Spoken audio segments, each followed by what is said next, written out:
Good afternoon, everyone. This is Lori Harris, and I'm the host of She Has Something to Say.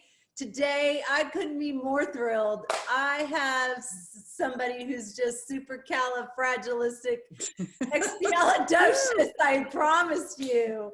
And her name is Stephanie Tice. Stephanie is just a phenomenon. This lady in her career and her mindset is just beautiful. It's open. And I got to tell you, everything she sets her mind to, she touches with grace and with beauty and with love. And it just turns into some fabulous things. And we're going to get to talk about that. Currently, she is the executive music producer of No Border Blues. And she is an author. She is also a radio host. She has been very impactful with children and youth, thousands, by the way, as a school counselor for many years. And then prior to that, she is a well-known techie out of the California territory. And so it is my honor, to introduce you to Stephanie Tice. Welcome, Stephanie. Thank you, Lori. And hey, we did some of that tech stuff together back at the San Jose Unified School District many years ago. So that was pretty good times. But thank you for having me on this amazing video broadcast that honors women and what they're doing all around the world. I just feel very honored that we get to talk today. Yeah, she does have something to say, and I want you to tell us about that. So just initially, just talk a little bit about yourself and share with us who you are. Wow. Okay. Well, let me start at, kind of back in the 90s. I was living in Norway. I was raising my two children there, and I met a very amazing woman by the name of Evelyn Linder, and she headed up the Human Dignity and Humiliations Foundation. And I got really interested in sort of dignity issues and humiliation issues being so pertinent to relationships, both, countrywide, locally, and also personal relationships. So out of that, I attended many, many seminars around the world that organization sponsored. And I also got inspired by Dr. Robert Fuller, who wrote the Somebodies and Nobodies book. And Somebodies and Nobodies is that feeling like you can walk into a room and just be nobodied by people because of their rank, and it was the idea of rankism. So this was very profound for me. I was working at an elementary school at the time, and I saw a lot of things going on with bullying and within children that I thought, what can I do to change the dynamic of this? So that's where the authorship comes in, and I wrote the Dignity Rocks book, which was first called The Somebodies and Nobodies, and was responses from children that I had asked them, complete the sentence. I feel like nobody when, and I feel like somebody when. And that's where the idea came out. And these are all 3rd to 5th graders. And I got unbelievable responses. Some of them were so heavy that I couldn't really print them in the book. And we had to attend to them right away because they were sexual in nature or beating in nature or things that obviously a child was being abused. So it was an eye-opener for me. And so I did start that book, The Dignity Rocks. And I went around to high schools and elementary schools with that book and had teachers create their own book in their room about the somebody and nobody concept, and then address those issues, because sometimes it was just really small things. For example, one of the children said, I feel like nobody because my clothes are dirty or something like that. And we found out he was sleeping in the car with his mother because she had become homeless. So as a group, we were able to get her out of that position. And you have to be very careful about offering help because people are very proud. So it became a way of understanding humiliation and how people feel when they feel like nobody, and then just embracing that we're all somebody, and it's okay. Right. So that took me to, I spoke at the United Nations University of Peace in Costa Rica. I was able to go to Paris, and I met the Dalai Lama. All these things came out of it by just sort of being interested in the concept of dignity being an important aspect of how we interact with each other in the world. So that was my time during elementary school. And then I transitioned into going to high school counseling. So I went back to school and got my degree at Notre Dame de Namur in counseling. And, I just started counseling teenagers and getting them off to college, and also replicated the idea of the somebody and nobody concept. But with teenagers, it was so much more complex. There was a lot of race issues, gender issues. I went and rescued one girl from her house who had been being abused by her stepfather and had a knife pulled on me. And I was just like, you ain't touching her no more, and got her to a safe haven with her aunt. But, you run across a lot of different issues when children can express themselves anonymously too. So a lot of this was anonymous, and they would just send me information. And so I worked with a lot of high schools and spoke at their high school level. So that took me into, 2005 is when I did the Dignity Rocks book. And then from there, I got really interested in music. I've always been interested in music, Middle Eastern music mostly, but when I moved to Hawaii, I became a DJ at KKCR, and I was a blues DJ, and I realized I didn't know very much about blues. And so I had a 2-hour program, and I would, research it because you have access to all these old albums, and I started to get the love of where blues came from and is about, and it's like a part of American history that's very profound and very sensitive. It's Black music that was born out of, crop sharing and the population not being able to express themselves. And so it has a deep-rooted foundation in our history, but it also has a quality to it that everybody loves. So from my DJ experience, I went on to produce 4 albums. The first, this album I co-produced with Johnny Bergen, Neoprene Fedora, which was sort of his white album, I guess. He left Chicago, and so part of production is to listen to the artists and take their work and see how it's going to be presented to the world in the best way. So a lot of it's listening to the songs and putting them in certain orders and eliminating songs. And as a producer, you have to be very objective and sensitive to the artists at the same time. So this was my first co-production CD. And then I produced Howlin' at Greaseland. Now this one has 23 musicians on it. Okay, which is a bit like herding cats, a little bit, because you have to have a studio. People are going in and out of the studio. So it was a real organizational wake-up call for me to get this one produced. But the beauty of this one is that I have a lot of old timers on it, like Tail Dragger and a few others that are well-known legends. And they talk about Howlin' Wolf, who is a tribute to one of the founders of blues in America. They talk about knowing him or a little tidbit information.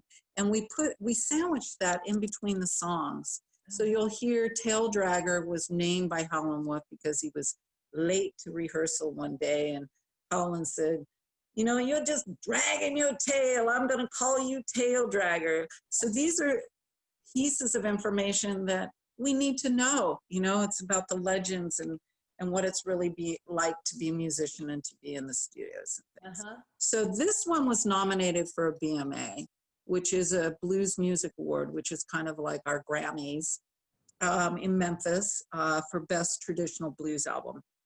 So that was a great honor for me for my second one to be doing that. And then the third one that I co-produced, mostly produced, but co-produced because Mr. Bergen put together all the musicians. But this has Charlie Musselwhite on, who's one of our legends, harmonica player, Ray Gordon, and another woman, Nancy Wright. And what I love about this is it's Johnny's first collaboration really with women. And I thought this is the time, this is the place to just really bring in those other musicians, because women are underrepresented in this industry as producers, as CEOs, as musicians. So this wasn't just a singer. You see a lot of blues women singers. This was also Nancy Wright, who plays saxophone. And it was also with songwriting. So it has an enrichment in it that I hadn't seen in him as an artist before. And this has gotten a lot of worldwide recognition, you know, #1 on the charts in Australia, et cetera, et cetera. But also just collaborating with Charlie Musselwhite. And talk about strong women. Charlie Musselwhite's wife is Henry Musselwhite. And the way that this album happened, we were at dinner. She's a beautiful, strong, lovely woman. And we were having dinner and she was looking at Charlie Musselwhite and Johnny, and she looked over at me and she said, "When was the last time Johnny did a live album?" And I said, "How long ago was that?" Johnny goes, 20 years. And she looked at me and she said, "He should do a live album. You start working on that." Right. And I went, "Okay, Henry." And I pulled it together. And, you know, we released this one last year.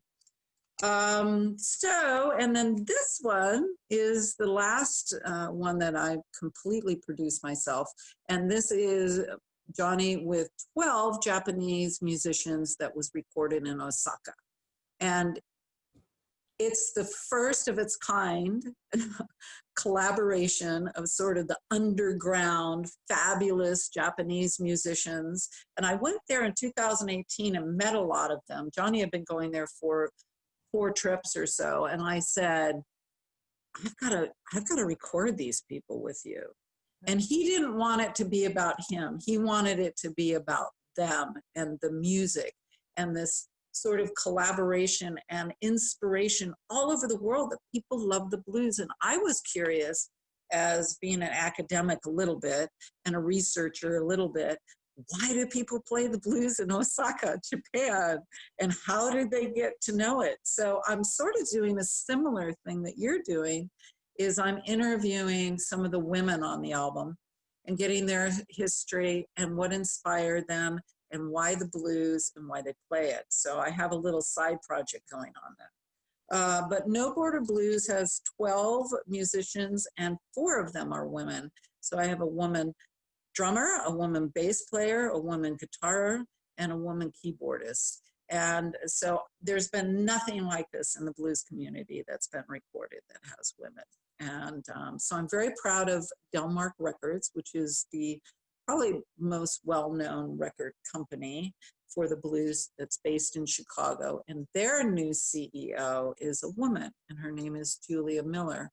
And I played this for her, and you know, I was worried because there's one song in Japanese, but it's all about tonality. And so, you know, she listened to it and she got out the contract and said, "Sign it." And that was it. So I'm very excited about this release, Lori. This is kind of like my baby. And so my project is No Border Blues Worldwide. So I have a website. It's called noborderblues.com. It's in the making right now. It's coming out of sprout to a plant. So they will have some of these artists that are on this album and who I meet along the way. And I interview them and find out, why do you play the blues? You know, and it's phenomenal. It will be like somebody's father got a B.B. King record and brought it back, and that's the only record they had in the house. And this this 8-year-old boy played that record 10,000 times and plays harmonica now to it, you know? So the appreciation comes in all these different sprouts. And I think that within itself is a fascinating story for sure.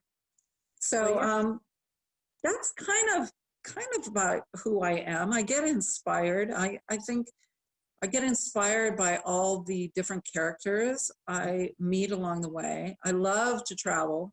I've been on the road 2 years. I've only been at my house. This is the longest time, and that's because I'm on timeout, you know, on lockdown, quarantine. Otherwise, I'd be on the road because I was due to be in Europe and due to be in Japan. And instead of just, you know, being sad about it, I'll do all that next year. And I've been able to research a lot of things and just get a little bit more acquainted with, you know, like things like this, streaming and things like that. And also the plight of our musicians right now. A lot of them, you know, dependent completely on touring. And so they're in dire straits. So a lot of organizations are helping out musicians. I've been looking into that as well. What are some of the ways that musicians right now are adapting, or that they're actually showing their resilience and still being able to migrate through this time and create that economy for themselves? Yeah, that's a good question. It's a live streaming. They're doing concerts live streaming, and then people can PayPal them or Venmo them or do a tip thing, and they'll do it once a week, or they'll do it through an organization. So one of the things I'll be doing is I'm going back to Denmark in July, and Johnny has one of the musicians on the album that he'll be doing a live stream. And, you know, you can practice social distancing and have musicians, and it's mostly live stream. The other thing that he has done is instruction. So he's paired up with the Chicago boot camp for guitar. And so he does a song a week and breaks it down for students. And then we post that on YouTube, and, you know, there's a mechanism for payback. So I think live streaming really is it. People are selling t-shirts and their albums, of course, but for actually getting your music out, it's, you know, Facebook live stream, or some of these Don't Let the Blues Die sort of websites that are streaming live and contacting artists. But it's tough right now. And each state is opening up, you know, and some bars are opening up, but I just, you know, you have to be really careful and conscious. So, you know, no one's like enthusiastically going on the road. I mean, I'm going to Chicago and I have my, you know, mask, and I'm doing, you know, my sanitizer. It's a new world, but you have to look at it like it's also really a great time to assess our world and what your place is in it. So I've always known you to be a maximizer. I've always known you to be one to adapt pretty easily and be pretty flexible about things and be able to navigate those waves as they come. So it's exciting to hear that. But behind that, though, what motivates you? What is it that keeps that flywheel moving for you? Well, for right now, what motivates me is I want people to be heard, their music.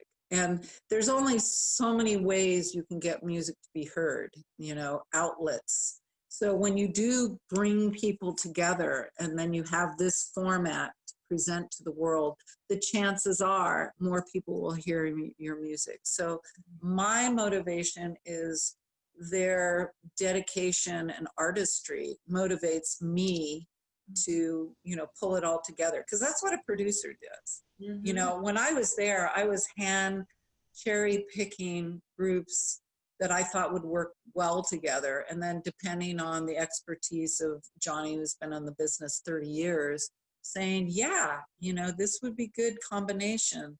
And, you know, you have to stand back and let it create itself. And that's really the beauty of it, because the best leadership is not to lead. You know that. It's to let everybody just incubate together, and all that synergy and energy just coagulates, and it's a beautiful thing. So that really motivates me. And what's motivating me right now, I think, is I see true change, not just in this obvious change about racism, but other changes about priorities and goodness and our foundation and what makes us tick. And music is a big part of that. Music is a big part of it. And the fact that this is called No Border Blues, there is no border to the blues. There is no border to flus. there is no, that's my other little motto. There is no borders. And if we can recognize that some of these musicians have legitimacy just because they're honoring our past, you know, they're honoring these legends in our past. So I think it's a great time, and it's really, yeah, I haven't been too down about being at home a lot, because I've been able to listen to a heck of a lot of music.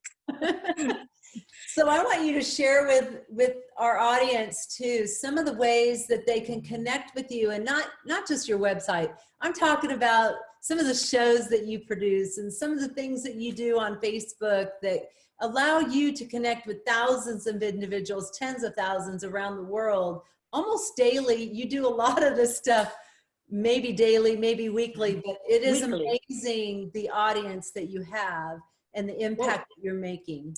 Thank you. Thank you. Well, there's a couple of ways, a couple of things that are in the works. And one of the things is I'm going to make on Facebook a No Border Blues page. I'll be doing that this weekend. So they'll be able to go to No Border Blues, and I'll be doing live. I'm going to showcase each week a new group from around the world. I have some Swedish, Norwegian, Italians, Spanish, all kinds, and Japanese. So I'll take a CD and some song and tell people about the musicians. So I'm trying to do that once a week. I also broadcast live every Tuesday and do Ta-Ta Tuesday with Basking in the Blues, which is now going to be No Border Blues Reviews. And I take, you know, new music that's coming out and talk about it. Usually play one or two songs and just talk about either the lyrics or the artists themselves. And that's every Tuesday, and I go live on Facebook. So that's primarily where I'm going to go, but I'm going to get a YouTube channel too. But you know, Lori, it's so much stuff. I need a social media manager. Well, you know, if somebody sees this, you may get one, girl. But I have about 5,000 followers, you know, on Facebook, my Facebook page. But I still have room for more, so people can find me at Stephanie Tice, and then they'll be able to just go on to noborderblues.com, and that will have a history of No Border Blues. Also, historical content of why the blues started in Japan, for example. I had a wonderful researcher. He's sort of the auditor of blues history, works for Delmark Groove Records. And he wrote up a little bit about the history of blues in Japan, starting in the 50s and 60s, and actual concerts that were there with Otis Rush or, you know, B.B. King, and how that influenced a very small group of people that grew. And now it's 3 generations of blues. And you can trace it back to these concerts or these particular albums. And that's what's fascinating to me, is to actually trace the history of how it spread around the world. Mm-hmm. Mm-hmm. And there's so many beautiful messages in those songs, and the music as well tells the story. What I find fascinating about you is, you know, your journey, the way that you've lived your life, and the path that you've journeyed through. You've always had arts in you. You've danced. You're a well-known belly dancer. You've done so many different things. Share your passion behind just the arts in general, and talk about a little bit about some of that. Okay, and you know, I was influenced in California during the time that belly dance was really popular with the Renaissance Fair. And I studied with Jamila Salampour, who was sort of this phenomenal woman that studied Egyptian dance and also created a group called Ball and Knot. And I just, again, it was a way of expressing myself and listening to music. And then I started differentiating between Egyptian music, Turkish music, Arabic music, and why do people belly dance? It was the same question. How did this ancient dance that was so sacred and sort of women concentrated come to the United States? And it turned out it was the World's Fair, back in 1920s in New York, where there was, the World's Fair had these venues, and one of them was the Tunisian dancers. And so you can start, and Jamila was really good about teaching the history. And I think for me, it's that link. I feel linked to the past with the present and the future. It's all linked together, and you feel like you have all this history behind you, then you interpret it for what it is for you now, and then you can take it forward whatever way you want. Right. So I was inspired by that. And when I lived in Norway like 10 years, and I was raising my girls, but during that time I opened a dance studio in my basement. And well, why not, Lori? It's you. And I had all these Norwegian women, and belly dance is not exactly a Nordic cultural thing, right? Right. Who were interested in belly dance. And I had the first belly dance troupe that performed at the Oslo concert hall and playing finger cymbals, And so I just thought it was fascinating. Why are they fascinated? So I went to Egypt with 3 Norwegian girls, and we went to study with a Egyptian instructor, and we rode camels at midnight at the pyramids, with our veils. Fun. No, that was fun. Yeah. So I've been interested in dance and the arts.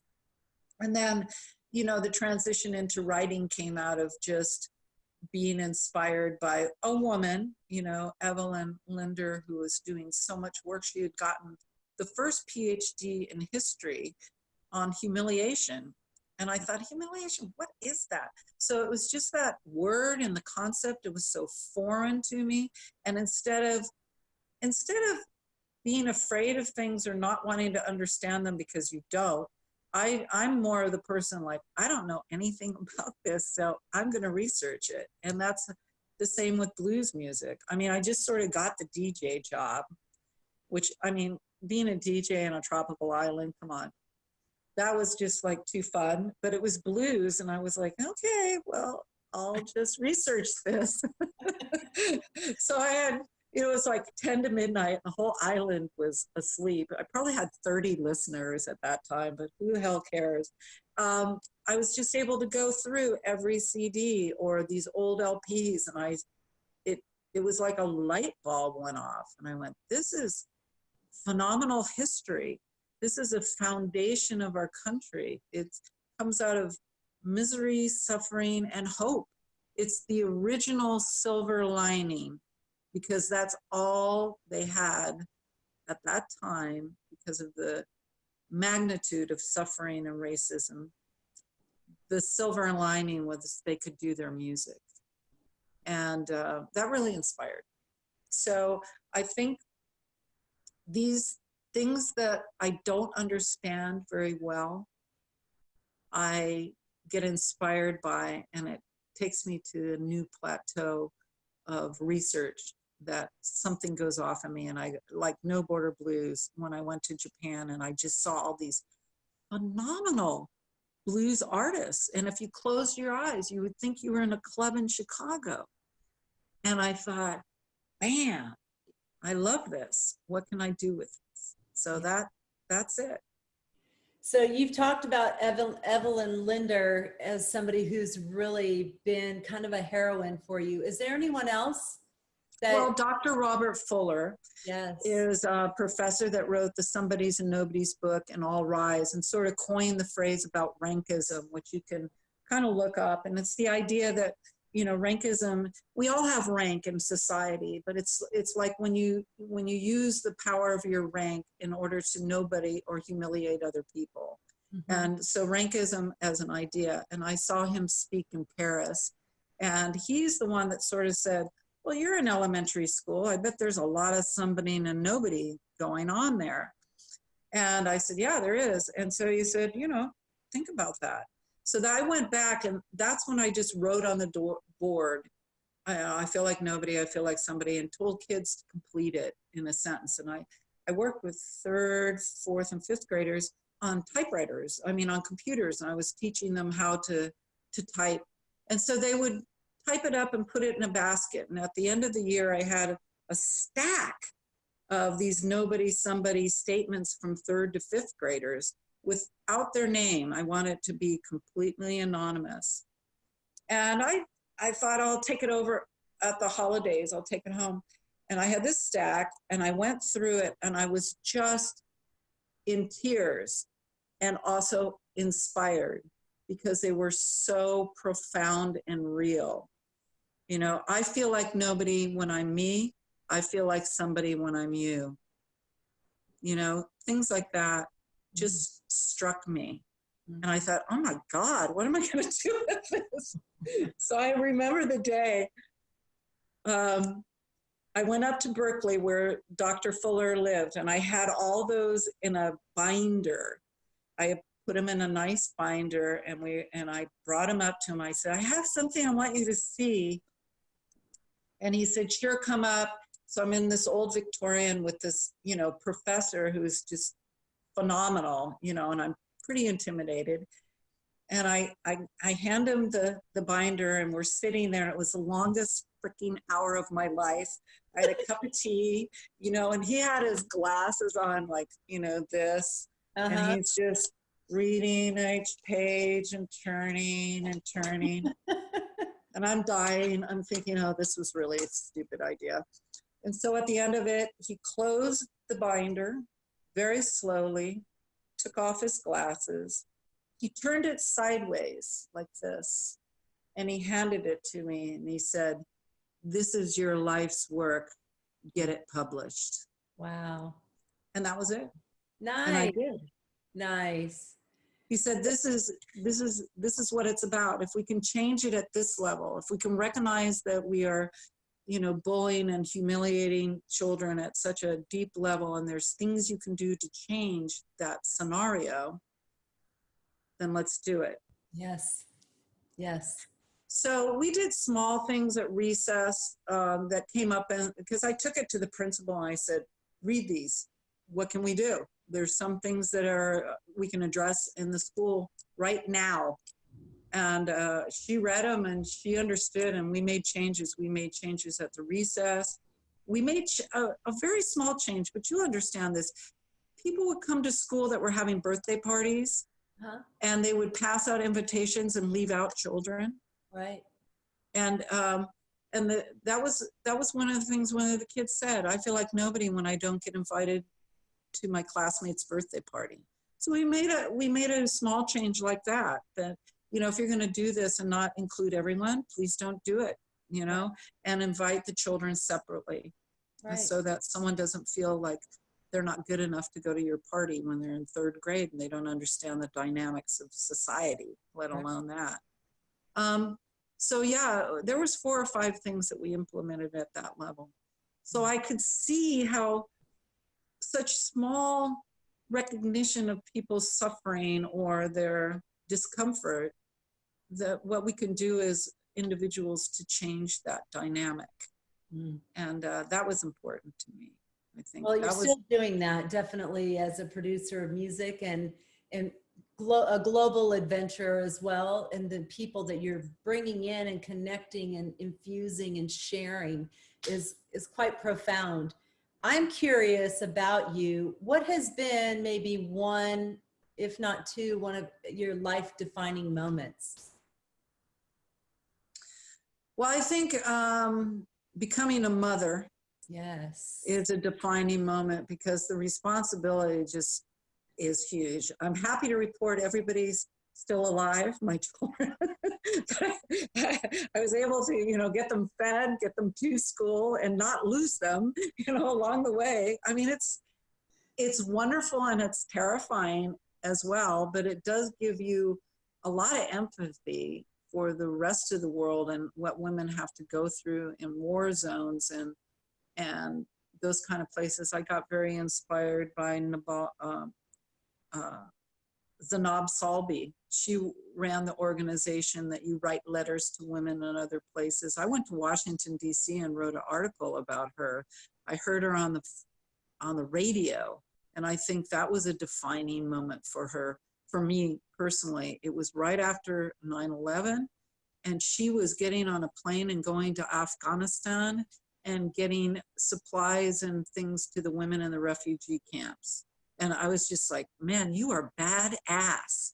Right. And I think that that's a defining moment for me when I jumped from being so safe to an idea that, yeah, I could do this. And I went and talked to her and interviewed her, and I was going to go to Afghanistan with her and ride horses over the border. But my husband at the time said, nix on that idea. You've got two small toddlers. So I didn't end up doing that, but that was a defining moment. I think that she showed me how empowering a woman can be, and that ideas can come out of you and actually work.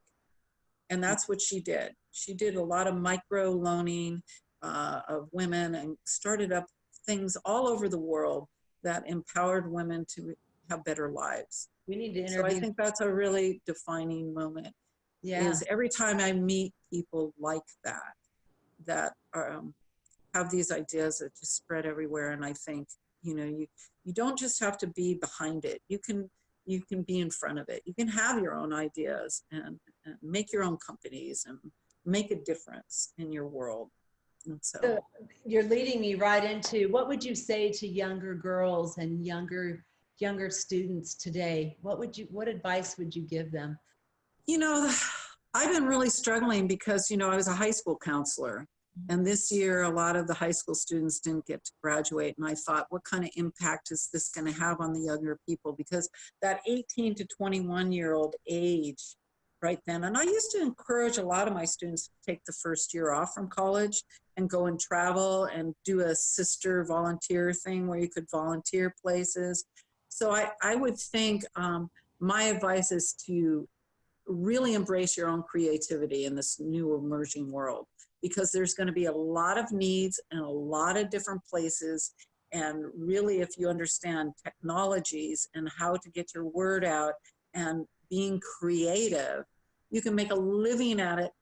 And don't be so zoned in like you have to have a career and a living that's going to pay the bills. No. I think that I would advise them, don't go for the zeros, you know, after, you know, just don't go for how many zeros you have in your life, you know, because they're just zeros. Really, that worth is something so much deeper and so much more profound. I think one of your questions we talked a little bit about beforehand was, what would you say to your younger self? Yes. That younger person. And I think I would say, and I would say this to a lot of people, is follow your intuition, because we think too much up here, and our intuition is really, really good at when you get to the crossroads and saying, go down that path and go down that path.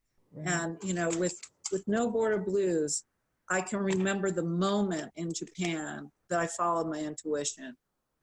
And I just said, I'm going to record next year, so be prepared. And all these people were like, yeah, right, you'll be back. I mean, they really hoped that I'd pull it off. And it went like this. And I think when you do follow your intuition and you don't have a lot of resistance coming back, that's a good indicator. But also, when you do have this resistance coming back, you can gauge whether you want to turn around, you want to build a bridge to jump over it, or if you want to blow that resistance up. There's 3 different choices to intuition and how strongly you feel it. And if you do have a strong intuition, don't give up on your intuition. because people will tell you you're full of crap and, oh, that's too risky. You know, people were like, Japanese blues artists? And I was, yeah, Japanese blues artists. It just Right. happens to be #2 in Australia right now, and we're already got 7 reviews. Yeah. So Brilliant. and, you know, I learned a lot about organization really matters. You know, however you want to put that in context, whatever works for you, you better be a little organized these days, because there's so much out there that you really need to attend to. Right. If you want to be successful in getting your product out, your word out, your enthusiasm out, you know, you have to be a little organized these days. You can't just, it just doesn't happen by itself. Mm-hmm. You have to connect with people. You have to know the technologies. You have to pick your platforms really well and really keep your content up to date. That's why I do my weekly thing. You know, I go to some of these websites of these musicians and I go, babe, you're never going to get anywhere with your music. You haven't updated this thing in 5 years. Right. Or when I click on it, all the links don't work, you know? So right. You really do have to tend to those things, because younger people, you know, now they're really into it. You know, my daughter, she's got her Instagram and she's all over the place. She knows how to maneuver through it. And if I'm doing something really stupid, she's just like, whoa, stop, Mom, this, don't do that, you know? So listen to the younger generation who's grown up with this stuff, Right. take input, and really kind of keep yourself up to date, I think. Well, I just want to say thank you. How can people connect with you? Right now on Facebook, Stephanie Tice. Find me and friend me. I have like 100 people left that I could friend. And then you can also go to www.noborderblues.com and sign up for my email list. And I'll be sending out newsletters probably once a month, featuring artists or music that I've heard around the world. And also my schedule. I'm gonna be touring probably at the end of the year. I'm not quite sure yet, because Europe is opening up, probably Italy or Spain. There's an Italian group called Jesus on a Tortilla that I want to go and interview. Nice. I And can't then wait. there's like Norwegians called the Jelly Roll Men. And, you know, these are all blues guys. I mean, they come to Memphis like it's a Mecca, you know, and they go and visit all the grave sites for Robert Johnson. And it's like a holy Mecca to them to come to our country and follow Route 66 across the country. I think that's fascinating. It's like, why, you know, what has motivated you? So I'm going to continue my journey on that. For sure. I can't wait. I can't wait for the live inside the cemetery, and you're just going from grave to grave telling stories. I got it. I see you there. Yeah. I love it. I love it. Yeah, and these stories are timeless. Yeah. You know, this story of this foundation of blues in our country is a fascinating, sorrowful, but inspiring story. And I think we can all learn from it. Right. Absolutely. Stephanie, I just love you. Thank you. I love you. Thank you. I love you so much. Thank you. Thank you. Thank you for your time. Thank you for that beautiful energy. It's so amazing. You touch people and you don't even know it, girl. Oh, thank you so much, Lori. We'll get together soon when I'm out on the East Coast. Let's do it again. I love it. I love it. Okay. And so everyone, She Has Something to Say. And thank you again, Stephanie Tice from No Borders Blues. So thank you, and everybody have a blessed day. You too. Take care, Lori. Thank you for what you do, babe.